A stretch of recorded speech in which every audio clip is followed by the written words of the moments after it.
Hello, everyone. Thank you so much for joining us today.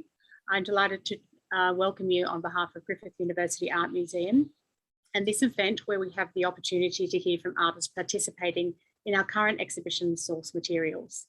My name's Naomi Evans. I'm a writer and curator of Dutch, Welsh, English and Jewish descent, and I'm originally from Sydney. I'm excited to be joined today by Source Materials co-curator, artist and respected cultural leader, Dr. Carol McGregor. Thanks, Naomi, and Yara Warren. How are you and hello?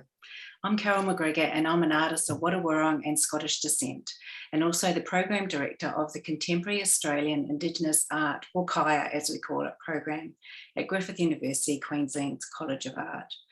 As we begin, we acknowledge the traditional custodians of the lands in which we are recording this discussion on, Meanjin, named Brisbane, and we acknowledge the Yagara and the Turrbal peoples.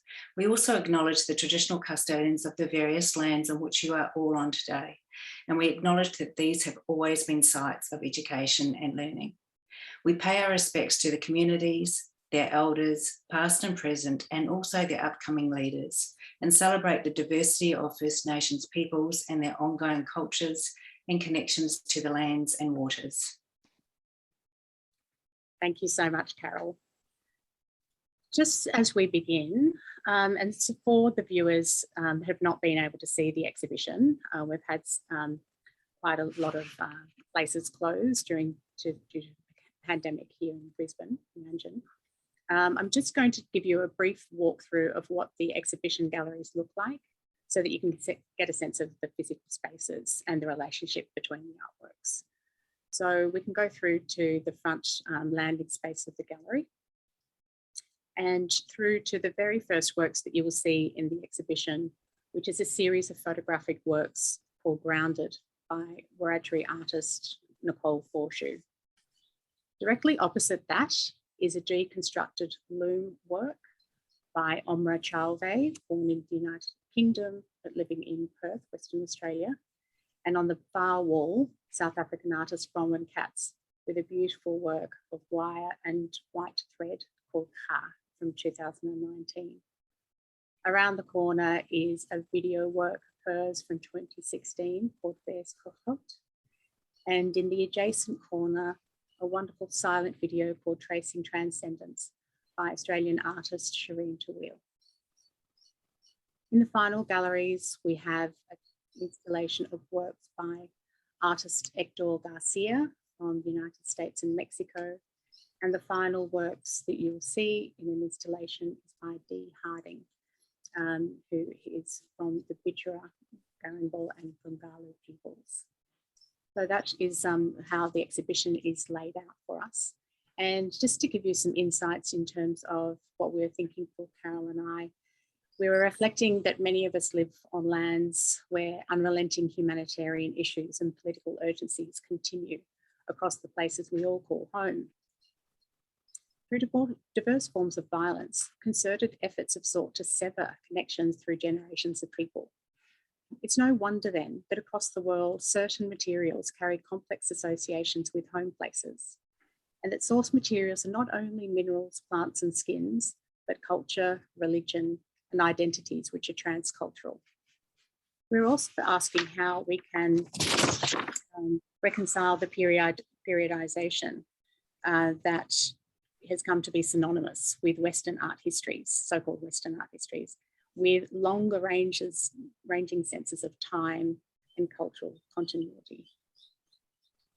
So when Naomi and I began our many yarns, culminating in Source Materials exhibition that you've just had a brief glimpse of, we saw in these artists' works the expression of cultural continuums through their materiality and their decision to work in complex transcultural art forms. As we are all embedded in knowledge systems that sometimes overlap, or sometimes are parallel, or seemingly in opposition, we identified in each of the artists' works a connecting of their cultural lives, their self-expression through art, and a sense of letting go of constrictive and simplistic thinking. Rather, culture is dynamic and a fluidity is embraced. At the entrance to the exhibition, we point audience members towards a quote by the late Gordon Bennett, and I quote it here: "Freedom is a practice. It is a way of thinking in other ways to those we have become accustomed to.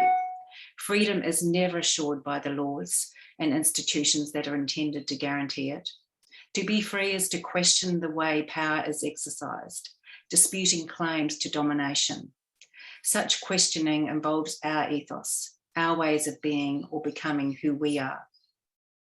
To work with the artists and source materials has been an honour for Naomi and I. And while not everyone in the group could join us today, we extend our thanks for all artists' contributions. We're also very grateful to artist and curator and academic Warraba Weatherall, who will be facilitating the yarning circle today. Like myself, Warraba is a graduate of Kaya and joined us as lecturer in 2021. Apart from his immense cultural and language leadership, Warraba has held positions at the Institute of Modern Art and has exhibited nationally and internationally. Thank you, Warraba. Thanks, Carol. Thanks, Naomi. Yamanginda, everyone. My name is Warraba Weatherall. I'm from the Kamilaroi Nation. And I think where Naomi left it in speaking about Gordon Bennett's introduction on freedom and power is a good place to start the conversation. And considering the exhibition's title, Source Materials, whether applied directly to tangible materials, written communication, or accumulation of cultural knowledges and experiences. I feel commonly the exchange of material or matter has an exchange of power that influences those processes and the outcomes. So at times, inhibiting powers tend to take priority over our own power and our own agency. However, I'm also interested in what power we bring to the scenario when we're creating works around materials, around the sources, and what are those, the politics and the powers, the agency that are at play. So maybe if we could kick it off with your work, Nicole, Grounded 2015. Could you tell us a little bit about the work and the context of power and material within the work?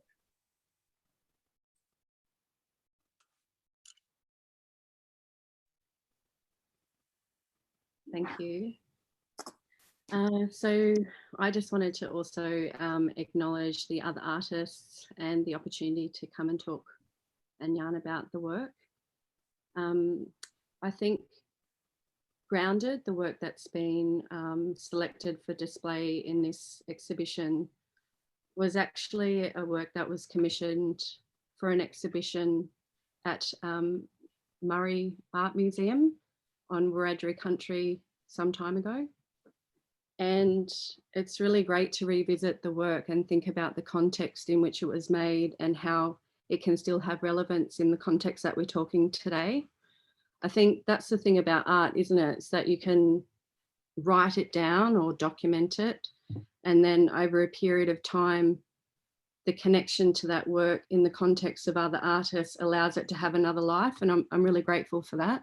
And I think the work in particular of Dee Harding, your work also speaks to that materiality. And so I'm really humbled to share the opportunity to talk about, and other artists here, sorry, not just Dee, but the importance of the raw materials. And when we talk about that in the politics of space and the politics of land, my work is often referred to as polite or sort of elegant in its documentation, but I think that's just inherent in the beauty of country. The underlining context was to document the transient nature between Wiradjuri country and other neighbouring diaspora country for Wiradjuri, and also look at the impacts of mining. And so the work itself is a documentation on the tailings of mining that's occurred through coal mining. And it was through the generous opportunity from Rio Tinto that I was able to work with the geologists at their particular site, and then also with the Australian Museum looking at paleontology and mineralogy. So there is an element of science, documentation and photography. But I think ultimately it's really a challenge for a contemporary art practice to really talk to the enormity of the work. And I feel sometimes it's hard for me to talk about the context of the work when time, or the idea of time, and that this work is just fixed in time and place, probably speaks to the material chosen, the acrylic, that it was sort of frozen in time, and probably talks to a little bit about the way that our relationship between objects and earth is categorized in a museum context. So there's lots of layers of meaning, and I think the work is my vocabulary. So it's hard to talk like, what is it? Except that it's really my way to document the impacts, to also look at the beauty and also the change of ultimately what is my country. Yeah, thank you. Do you feel like there is not to create a binary of it, I guess, but the separation between cultural knowledges and scientific knowledges, and at times how they appear diametrically opposed, is that key to, I guess, the work being a geological site of mining coal? But is there other cultural nuances that come into the work that I guess is a rebalancing of those power dynamics and the different worldviews? I think it's two. I think you're right. I think the work tries to condense very clearly the seduction and the beauty, as well as the acrylic face mount of something that's oppositional in materiality, in a sense. I think there is an enormous opportunity in relationship between science and culture, and I love that opportunity to, and for me, it's as basic as having access. So the politics of space and access to my country, in this instance, in this context, was mediated by a mining company, by a geologist, and my camera. And so that is a very significant dialogue if we talk about, the connections or the collision between culture and art making, and then, how we are mediating that conversation between ourselves, our message, and just purely access. And so that's something, the mediation of access is something that I'm really interested in. How do I have access to that museum or science collection? I remember going into the museum with my mum, and she just had all these beautiful stones, and she was like, well, I've just put them in my pocket now, and these are mine and they're from home, right? But that was a bit funny, but in a way that she felt that was hers, like it was her land, it was her stone, it was her, it was her saying, this belongs to me. Yeah. And again, that relationship. And so out of all of that project was, the byproduct was the artwork, but behind the making of the artwork comes, the politics of space, mediation of access to material. That's when the practice of understanding culture and what that means now, I think is what happens. I don't know if that made sense, but yeah, no, totally, it does. I think that it brings it all into perspective of the different things that are at play from a cultural perspective, an art perspective, and a scientific. But those things are not sort of mutually exclusive as well. Like they chop and change and are very complex. One of the things that I really like about the work is that the perspective that has really changed. Well, not changed. It's ambiguous in a way that you're not sure whether it's an aerial perspective or a something in close proximity. And it's really starts to disorientate you in a way where you're encouraged to think about what am I seeing? Is it an aerial shot? Is it something that's very close? And then it almost creates a scenario where you have to reassess all the other bits of information to figure out if you're understanding it in the right context. And there's a real great synergy between your work in that way and Shireen's work, Tracing Transcendence, where there is aerial, a film work of aerial footage across South Australia. And of a similar nature, where we're looking at a landscape, and it's not directly obvious at the first impression, but then you start to gradually see very subtle nuances in the film, in the contrast of the landscape, and so it was also, Shireen, it would be great to hear some of your understanding of your work and how those perspectives on material and power play out in your work as well. Yeah, absolutely. Thank you for that. It's a real privilege to talk with everyone today. With Tracing Transcendence, it was quite a long journey of research and conversations across community within family, and being Lebanese Australian and part of the Muslim Australian community, considering our history here on unceded lands.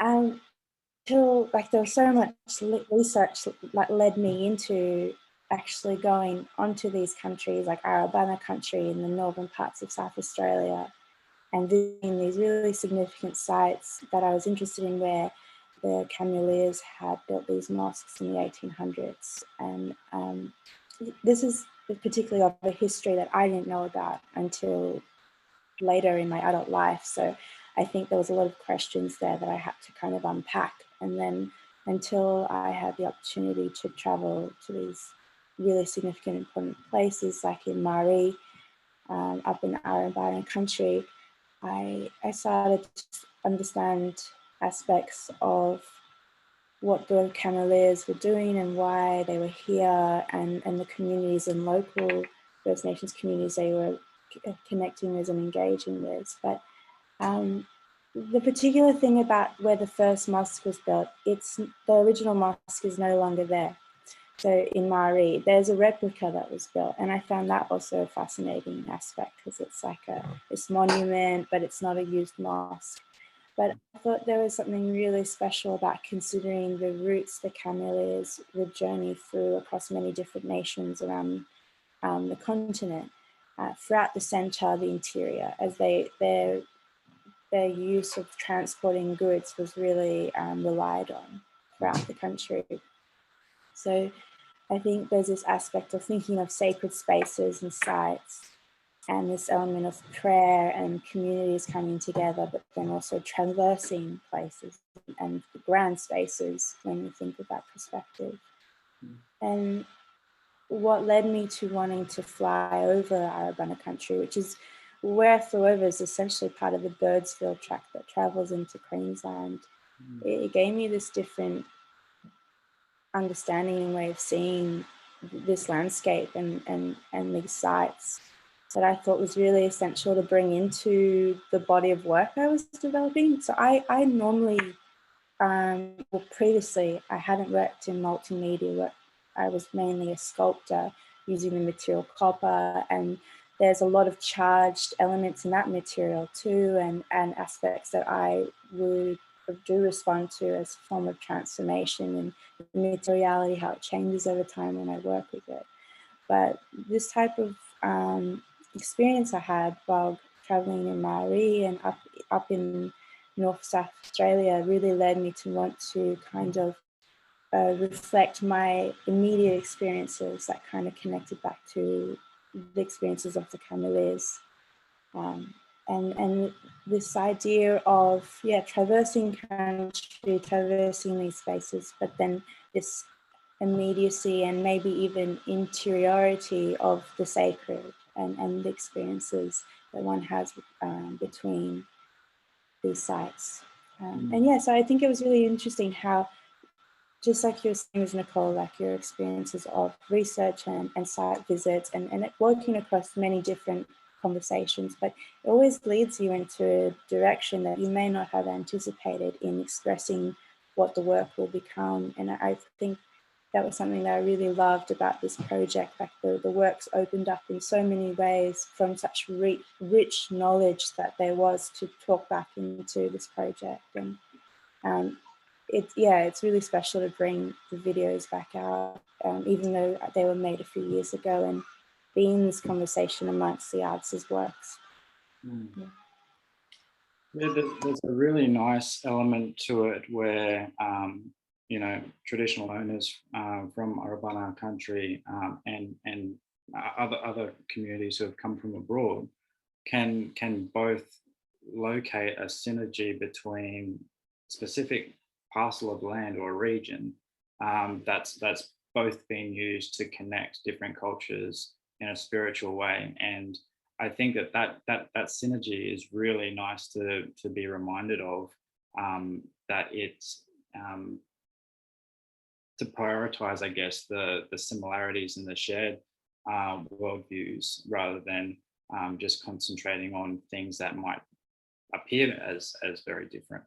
Was there much research that you did in that area of relationships with the Kamilaroi and Arabana people, or anything like that further gave you a bit of direction in your work?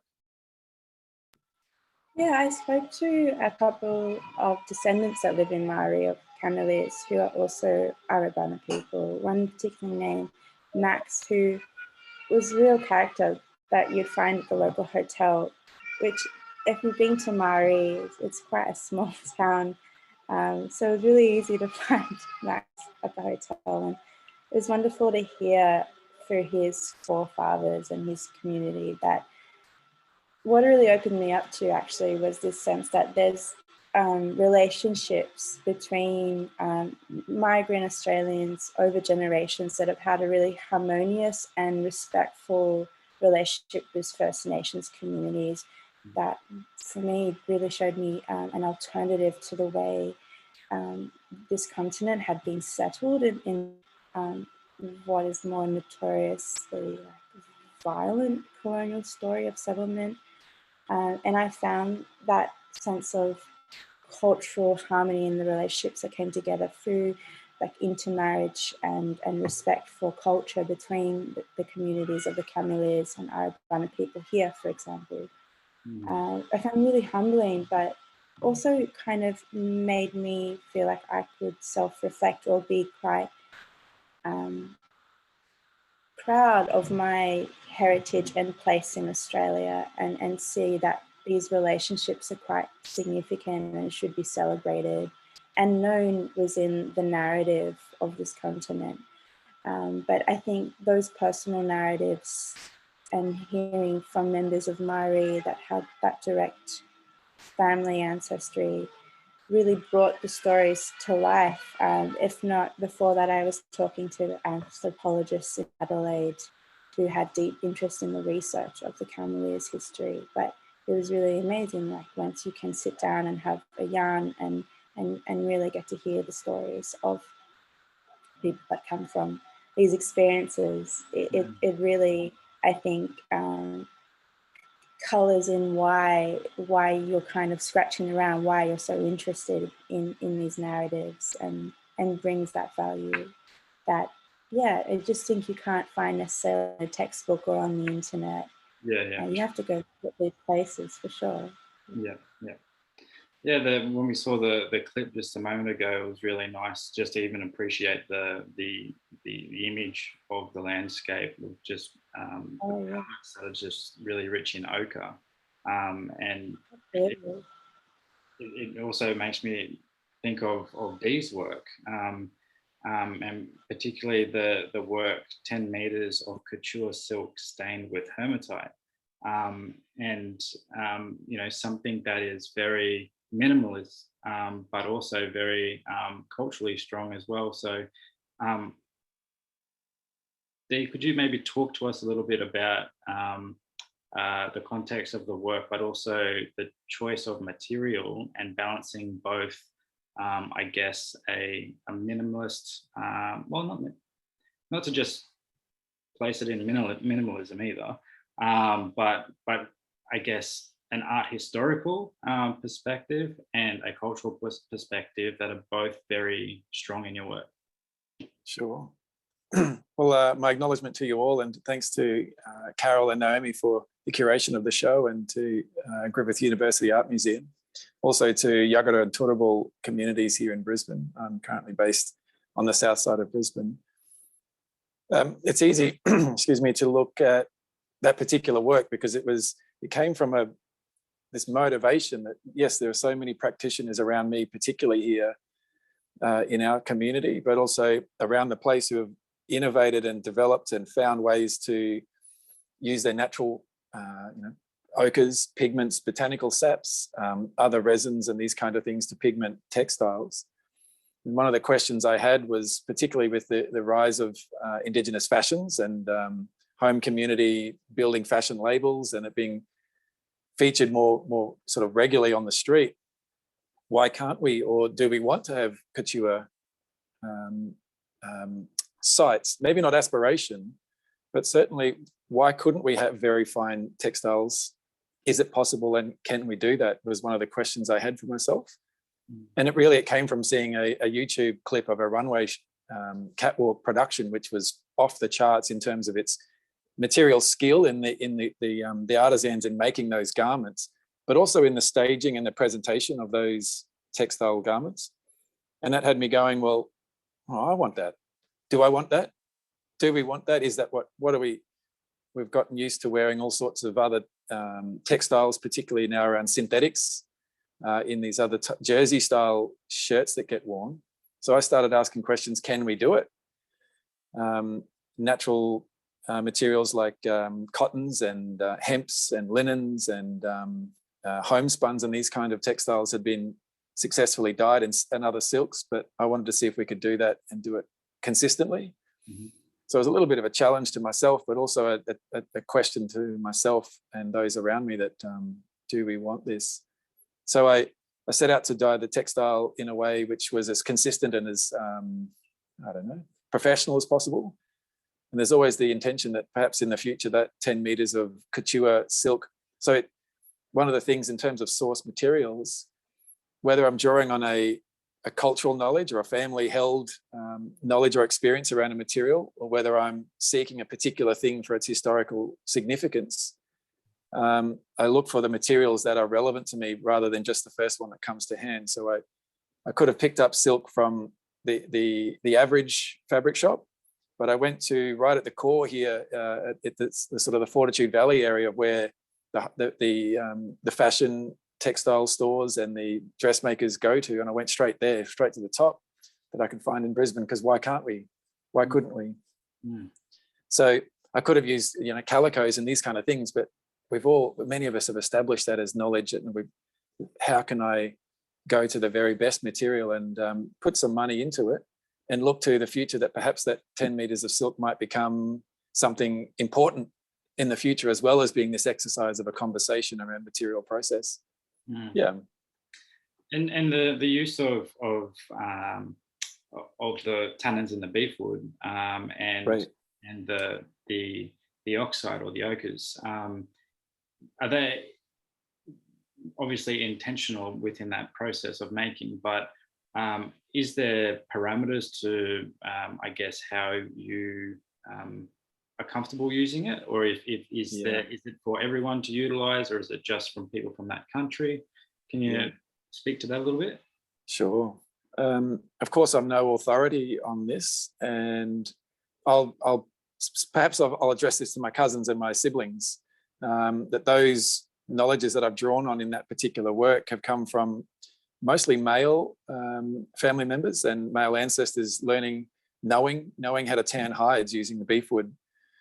And I'd heard from a number of different sources, and some of them Witu, some of non-Aboriginal men, in relation to my great-grandfathers and my grandfathers, that these people were using beefwood tannins to to prepare their own hides, but also prepare wallaby and kangaroo hides for market, and that it imbued this very deep red tannin.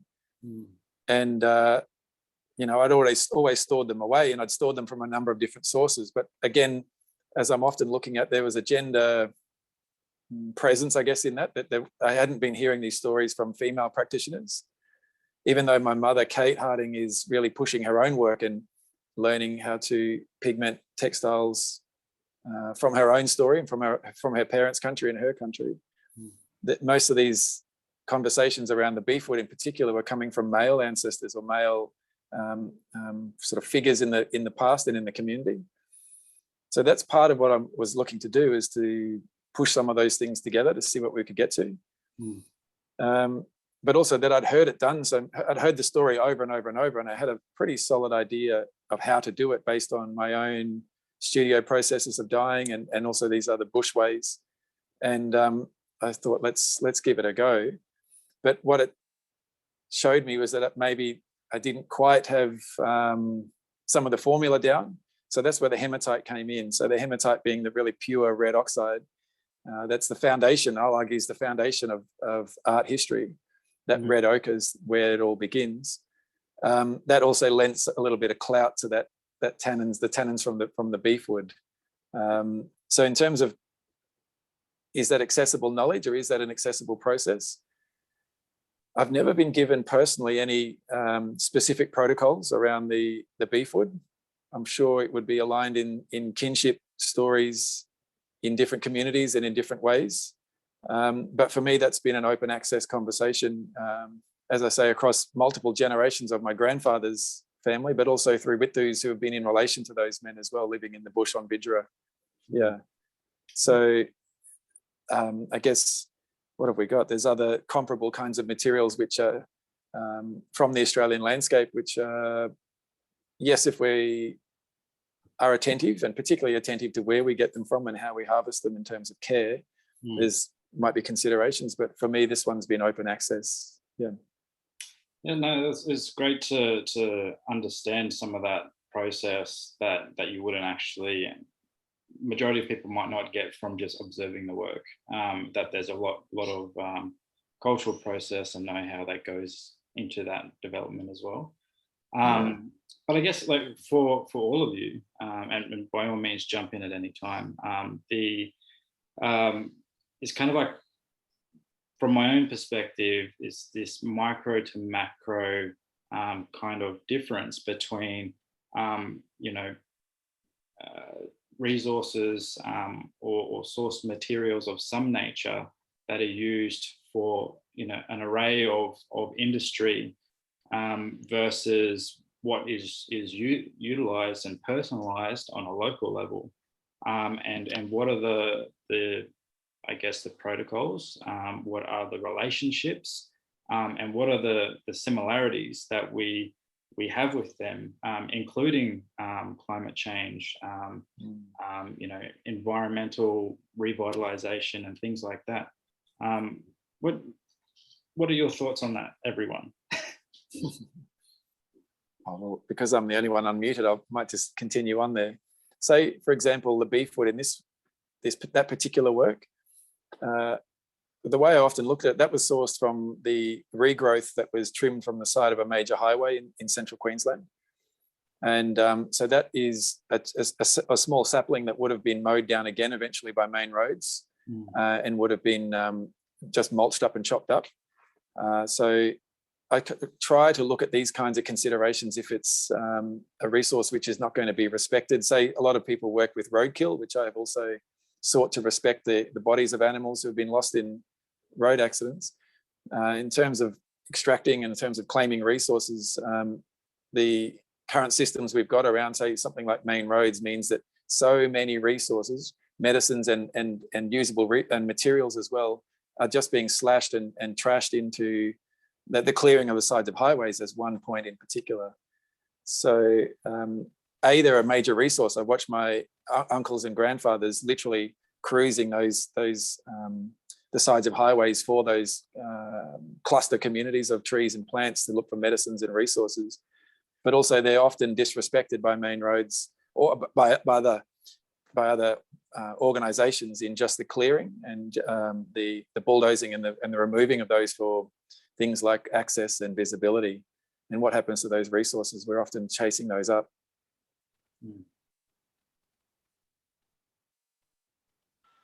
I mean, I think it's really interesting, that idea of sustainability, which is connected to cultural understandings. And I'm currently working from Wiradjuri in Tasmania, and it's renowned for parts of the island that has had copper mining that, you know, is quite controversial. And for myself, I've always found it interesting how over the crossover with science and industry and infrastructure, there is a lot of the material I've been able to access that has been pre-used. So I'm conscious that this material copper, especially sheet copper that I use in many of my projects, it's a resource. It's from our land. It's a finite resource, even though it's almost eternal, the way how it lives, continues to live.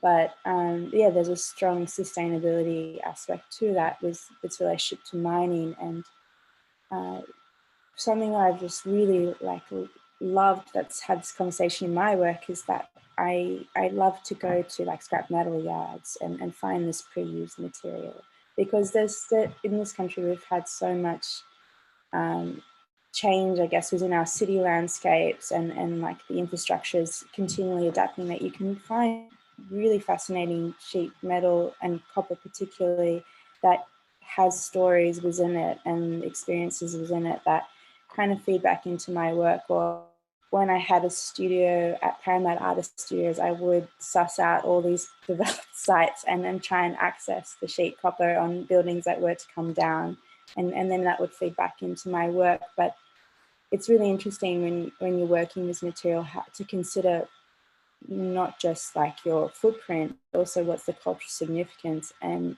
also that sustainability aspect for sure. And I mean, I remember, Nicole, meeting you the first time at the MCA, you were down for a workshop. And yeah, you had really amazing insights into the experiences you had within mining sites. And that kind of really left also an impression on me to think about my work. Well, I think one of the things that I think about for everybody is, and listening, is the art as the signpost. And I can tell you from my perspective that we've fought to death for land and water rights. And I think reflecting on where we're at now, I think the colonial history has completely disempowered and dispossessed us in a way that has created enormous disadvantage. And I think this is in our consciousness now when we think about where we've been housed and due to the pandemic, and this awareness of being, you know, in our space and being, you know, not able to conduct ourselves in a certain way. And I think that is in our consciousness now. But I think that you can't really take away the spiritual connection, and that's the signpost and the love for country that is inside of us all. And I think, you know, I hear a lot about, you know, what's happening with my country, you know, about the traces of former abundance and the red earth that's now become this grey sort of black and dead timber of, you know, pastoralisation and farming. And, you know, it just is dry wind across a distressing sort of landscape, which really is a signpost of the health and the well-being of country. And I think our work speaks to that as well, even though you might, you know, they're kind of signposts, I guess, in a way. And for me, the work really was about hope in all of its beauty, to be able to access not just harvest material as I do in other works, but this particular work was a signpost to give back to Wiradjuri, to hold in that collection for that repository of knowledge, to say that mining is happening here, that the country is affected by the mining, and that as a consequence, these images are a replica of time and space, and also the impact of of what that has in its tailings, what impact that will have in the future understanding of minerals. Once you start to place all of these different minerals together, and then over a period of time, what do they look like as you cut open into the surface of the land, which will continue to happen. There will be, you know, construction, there will be roads, and what effect does that have chemically? And I think that, yeah, we're kind of becoming more aware based on the ability for country to speak through its own voice. And that's through the seasons, and also just seeing as simple as colour. And I think, you know, Dee, your work, whilst it, you know, you talked a little bit about the industry or the industrial elements of that in terms of what material to select and why. I think there's, for me, when I read that work, there's also a sense of spirituality and also an element of religion in that connects to a broader dialogue. I think when I think about silk, I think about the silk journey and the countries that, you know, are rich in protein of natural material. I think about Mahatma Gandhi's, you know, I think about all of these things in the elements of what it is so simple to use material as a way of communicating, you know, who we are and, yeah, what we do. Yeah, Nicole, and perhaps that's part of this one around maybe perhaps scarcity and abundance, and these kind of conversations around former great wealth in territories and now current stresses on environmental territories. That's partly why I was looking towards the silk. So that's the same kind of conversation, I guess, in that we can, in the past I've worked with Hessian, particularly as a perhaps a depressed textile in the context I was looking to put it into, right? But why can't we aim towards these kinds of couture silk, and do we want to? So this is the kind of conversation I'm putting there, and you've pointed towards it in terms of environmental condition and also perhaps communities' well-being around the recognition or the challenges involved in environmental conditions. I can tell you I become outraged and quite distressed at different times driving through central Queensland, even though I was born in a mining town and my family has been interwoven into coal mining and now coal seam gas mining. These are conversations I can't avoid, and I'm still distressed and outraged when I see the state of the country up there. And also at the same time, where can we look for those beauties, which I guess is perhaps what you were all alluding to. Where can we look for those beauties in the things that we're making and generating, right? Perhaps I'll leave it there, yeah. And that in itself of what those materials are used for. Nicole, you were saying the spirit that's signified in the landscape, like our own spirit. Dale, you were talking about the clothing that signifies a certain potentially class or a feeling, that there's something that's visually communicated by those materials. Something I just keep coming back to is that within a majority of cultures around the world, we are the land and the land is us. We come from the land, and in that abstract metaphorical way that you know, we are harming ourselves, or are we extracting ourselves, and what is the safeguards for that? If we're implementing that in a sort of a different avenue within a practice, and like you were saying, you know, if we were to look at material like silk, and why can't we strive for that? Because that hadn't historically been the cultural norm, you know. But if you know, undeniably, we're not from static cultures. We're from dynamic, beautiful, vibrant cultures. Then what? How are we having those conversations? What are we aspiring for, rather than looking back historically and saying, well, this happened and it's resulted in this, and there's a follow-on effect.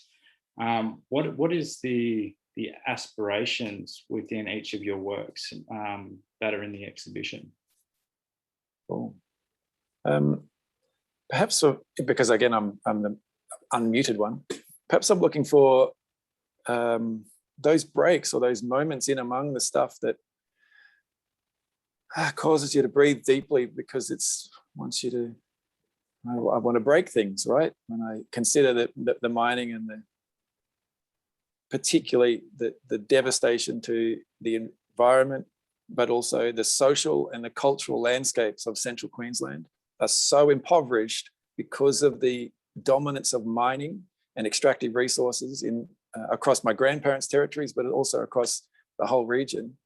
And particularly when we look at the way that the national scope is often looking in at places like Adani, which is not my territories, it's just off to the northwest of all the territories which I can speak for. If the conversation is looking towards those places and that country around politicization and around the distress of Aboriginal communities looking to stand for their country and stand for the inheritances that are rightfully theirs in the face of these other forces, one of the things I really hope to aim for is a place of a break in between that. Looking for, in terms of material resources and a making practice, I'm looking for those moments of beauty, those moments where I can celebrate something. So the image that just came up onto the screen there showed a couple of timber pegs, which are just bought from, which on a children's cartoon they call Hammer Barn. There's an ABC children's cartoon and they call that place Hammer Barn, but these are just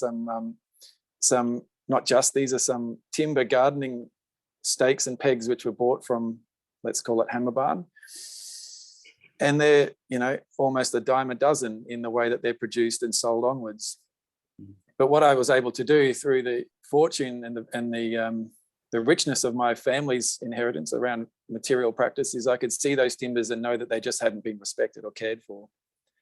So the timber stake, which is laying on the bottom on the almost horizontal, I put many hours, dozens of hours, and so did my cousin, and so did some other younger people we were associated with at the time. We put many hours of nourishing that piece of timber by rubbing into it oils and fats, and rubbing into it our sense of care and our sense of love and respect. And we also put pressure and our body weight into that piece of timber. And I can suggest that it's become heavier, and I can suggest that it has become richer because of those many hours of us loving it, knowing that it was one among many in the Isles of Hammer Barn. Us being able to hold onto and continue to practice some of those loving traditions or loving material processes around caring for the things that you're going to be working with, the materials, but even further back, caring for the tree or the plant or the system that material has come from.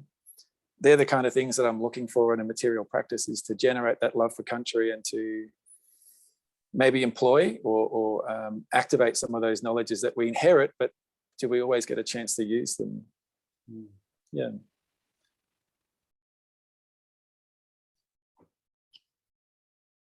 Did that make any sense? Yeah, no, definitely. I was just hoping that Shireen or Nicole might have something to contribute from their practice as well.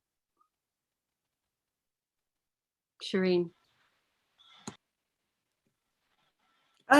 Okay, yeah, following from Dee, my aspiration was in tracing transcendence. I think there's something to note with artwork in source materials. It was made originally with a sound piece, which I talked a lot with Naomi whether or not to include it, and I thought in the script show it was best left purely the 2-channel video.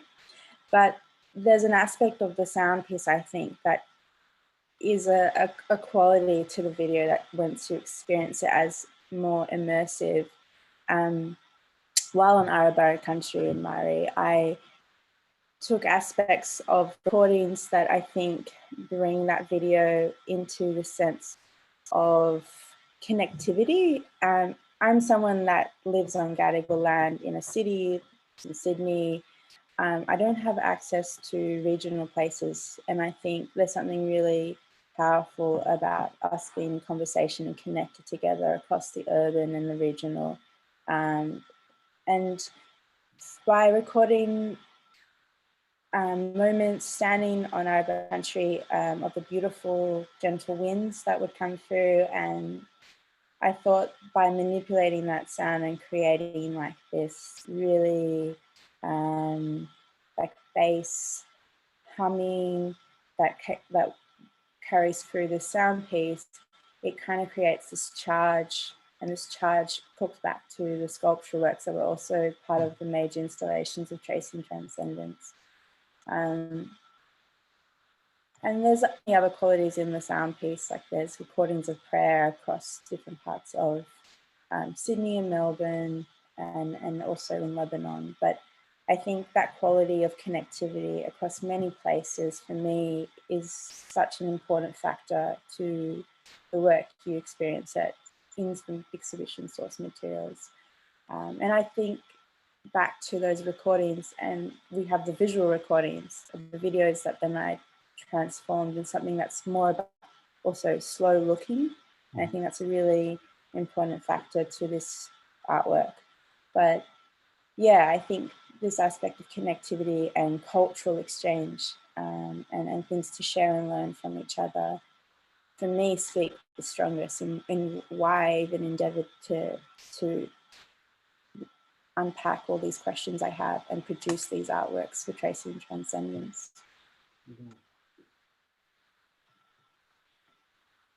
I was just going to say, if the question was, what is the hope or what's the aim? I think always is about raising the question of, you know, what is it?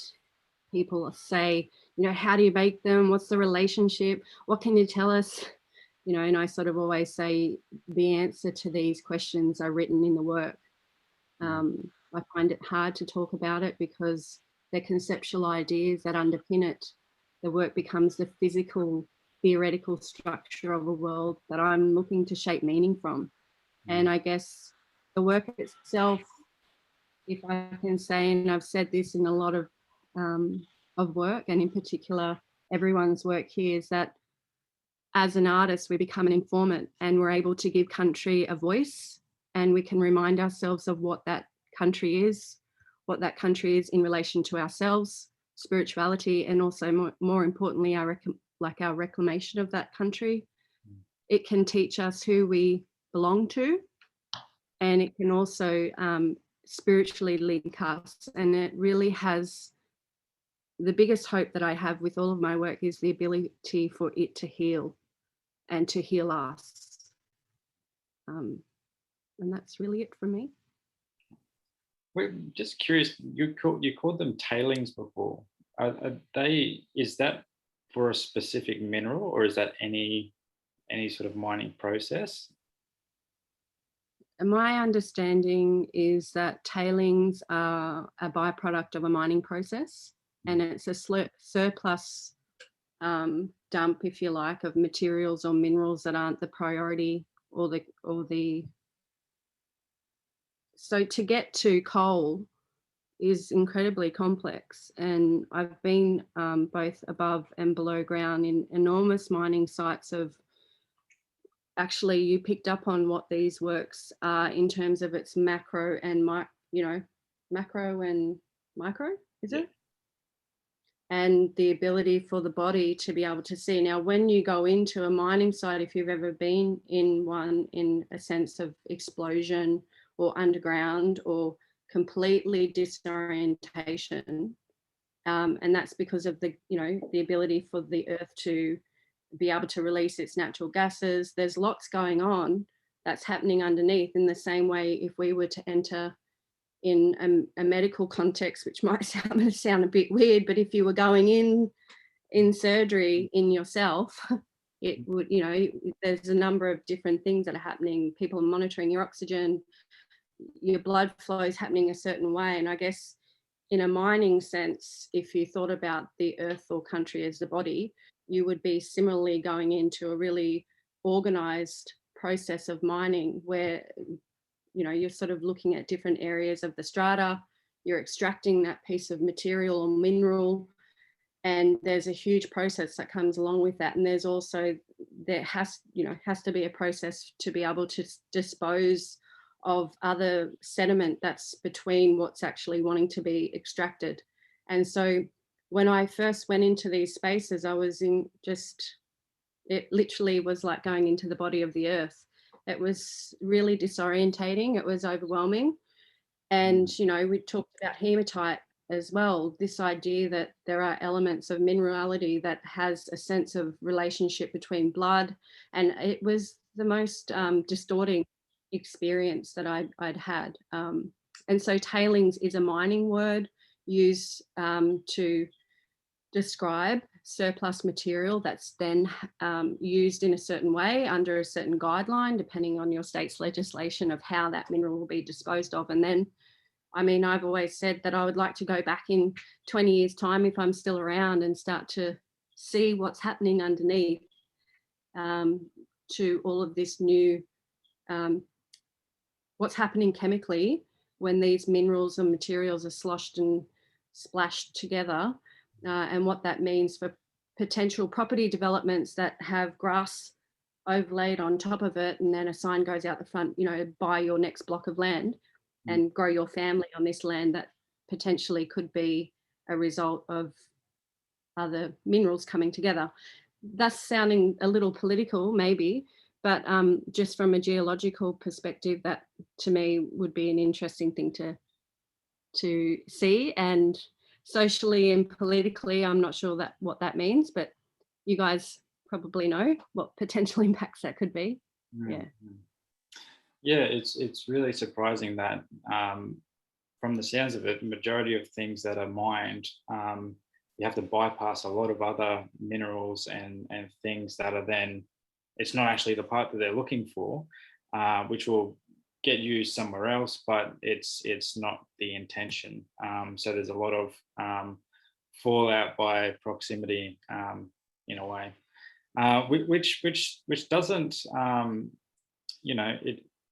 we all have an understanding, I would like to think, of that a lot of these ways of extracting minerals and resources,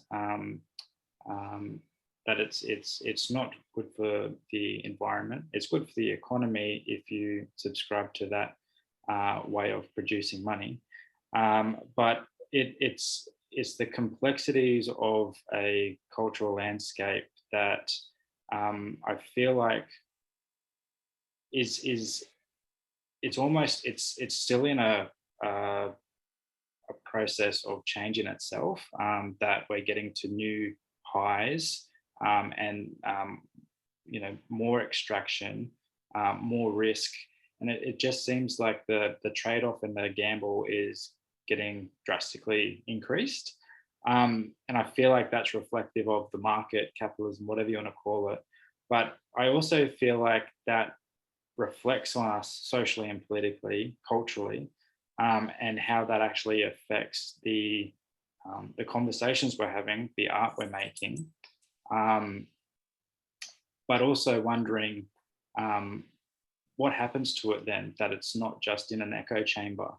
I think that we can all agree that there's a lot of conversations that we have, and of course art is so valuable that it can change hearts and minds. I sincerely believe in that, but there's also an element where the art world, artists, a lot of the academics who aren't in these boardrooms, aren't involved in these decision-making processes, or aren't trained professionals within the sciences that lead a lot of the pursuits for these things. So, and this is not only just to limit it to natural resources. In fact, every resource is natural, including knowledge. Sorry, Dee, did I see you put your hand up? Yeah, and you got there immediately after. I was going to talk about our resources as communities and families, our resources in terms of our knowledges and our capacities to do things together, and our capacities to model and demonstrate behaviour. Hey, So perhaps there are certain tiers of bureaucracy and certain tiers of professional world where certain people would take responsibility and put themselves forward to see change and conversation occur. But also in terms of perhaps the reverence of materiality and the reverence for certain material and its processes. I'm a big believer in parents, and particularly mothers are the most important exemplars of making in the home. My own mother was an incredible maker, and I've spoken to a few other mothers who are artists, practicing artists and exemplars in their own homes around the richness that we have in our knowledges and our own families around our dinner tables and breakfast tables, that if it making and these kinds of care and processes of reverence or respect or interest, which might go then into the political realms or the active realms, but also might stay in the practice realms of betterment and nourishment and care for ourselves and our families. But these processes and conversations around how do we do more of what we've already got here around us, around our dinner table while we're having our brekkie in the morning before we set out for the day, that's for me a really great place. And how can we see what we do as artists and researchers and academics in these fields? Perhaps one of the ways I'm learning is that publishing and these kinds of forums are publishing as well if they're recorded and kept online. But Richard Bell actually described to me a number of years ago about in a conversation, I recognized and learned through conversation with Richard that if the work doesn't have relevance to my family and community, then what's the point of doing it for me as an Aboriginal person? So if that work can be accessed and identified by our family and our community, well, that's of great importance. And so perhaps that's why I'm weaving so much cultural knowledge often, while I have a very strong interest in what you say, Warraba, around minimalisms and global art practice. But if we're able to publish and document our practice in ways that our families and our community can access, well, then perhaps we might be shoring up what they just naturally have when they put their boots on in the morning, which might then go towards some of those other longer conversations by those who choose to be professionals and get their finger out and get some action done. Yeah, definitely. I think we're saying the same thing with this, the sentiment that it's the initial point is internally facing rather than an external market or motivation. That if it's not relevant, then it's not relevant to our mob as well. But in saying that, I think that our cultural bases, seeing them from a empowering, cultural value, are useful in that process where education isn't just left to us, but it's a common theme that we all have to play a role in as well. Nicole, and like, yep. Oh, sorry. Was your reference to motherhood? Like, I think very much like intergenerational, and those responsibilities of cultural continuance are so key to who we are today. Like, that's, I think, through that it's really essential. And sometimes we are in silos and we're not talking to each other, and that's really key. Like, I think those intergenerational conversations, so it's just, without them, the cultures won't evolve. Yeah.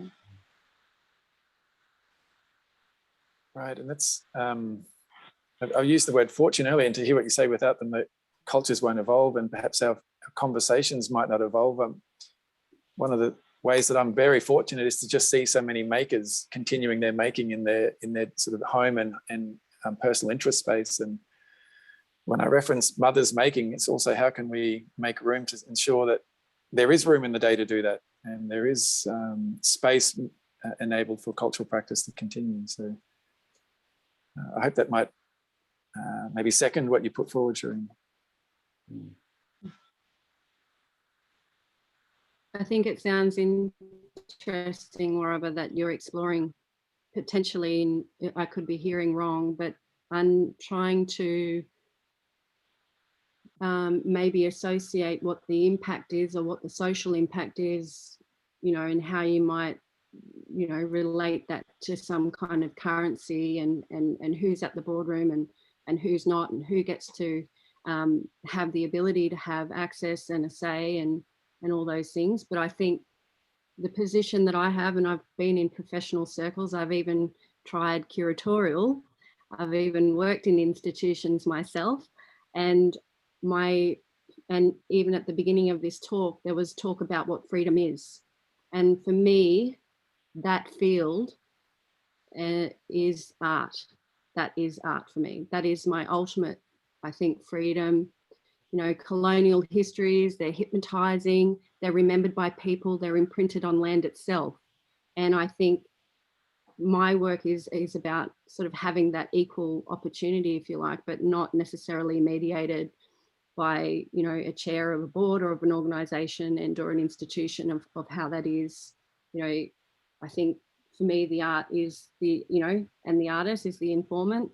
And we rely on people like yourself to be able to bring the artwork to life and to be able to make those connections between artists. You know, Dee talked about publishing, and we rely on working in collaboration and equal sort of working together for everyone to be able to work within their strengths of their aspirations or hope of what they want to do. For me right now, it's to continue to make my art. It's Wiradjuri, it's me, it's my country, it's my families. And Dee talked about it starts at home. And, you know, for as long as I'll be alive, I'll still be making, and I'll be still getting my niece to help me get out the car with the shoes on and collect and do everything else in the same way I was that young girl. And I think there's so much power in that, and also the everyday. But I really commend that you're asking these questions, because perhaps it's you that we need at those board meetings and at university contexts, that you know, that you would work with Naomi and Carol and support the bringing together in the dialogue, and that's exactly what we need. Yeah. So thank you. No, my pleasure. I think while you've mentioned the you know, the academic hat in that, I think there's a precedence with academia, which, you know, filters on through the sciences into so many different avenues.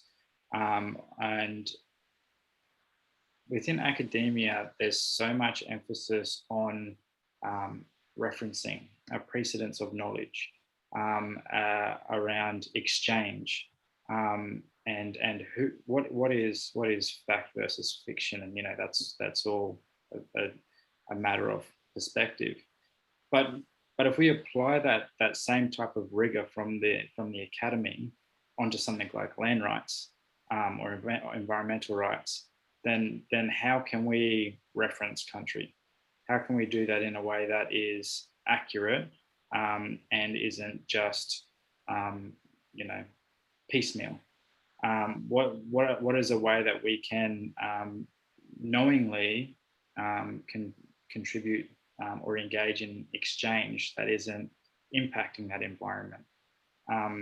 You know, if the intention of you know, the Academy of Knowledge in general, you know, whatever paradigm, cultural background we come from, then what is that responsibility for our next generation and our kids to ensure that they are referencing, they are exchanging, and they're not continually getting absorbed within the dominant discourse, which talks about, well, predominantly talks about capital and other interests rather than human interests. So yeah, I think that there's a very broad web and many sort of intersections to it that are probably bigger than I can possibly fathom. But yeah, I would just like to hope that collectively we are contributing to something that will make a difference. And yeah, and any last thoughts on those couple of things? I guess the metaphor of art practice and knowledge and the academy and using the same same prerequisites or the same values to apply to our own well-beings and our own cultural futures.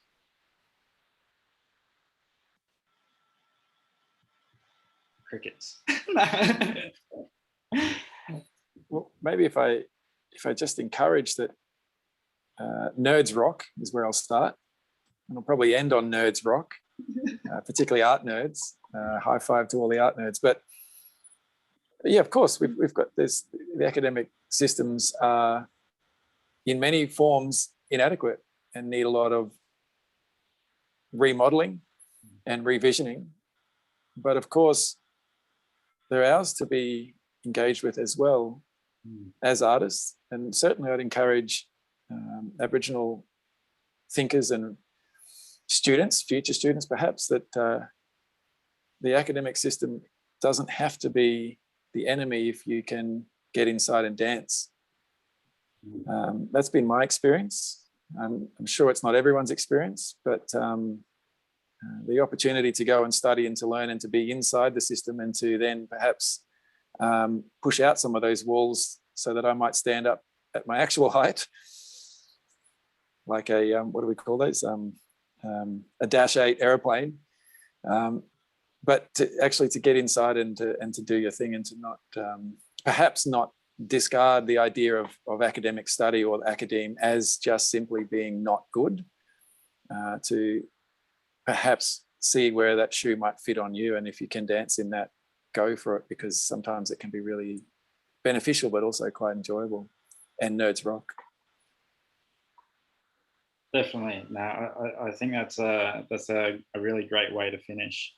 So I'd like to thank each of you for your time and your contribution to the exhibition, but also for this conversation, and really appreciate just how considered and thoughtful the works are.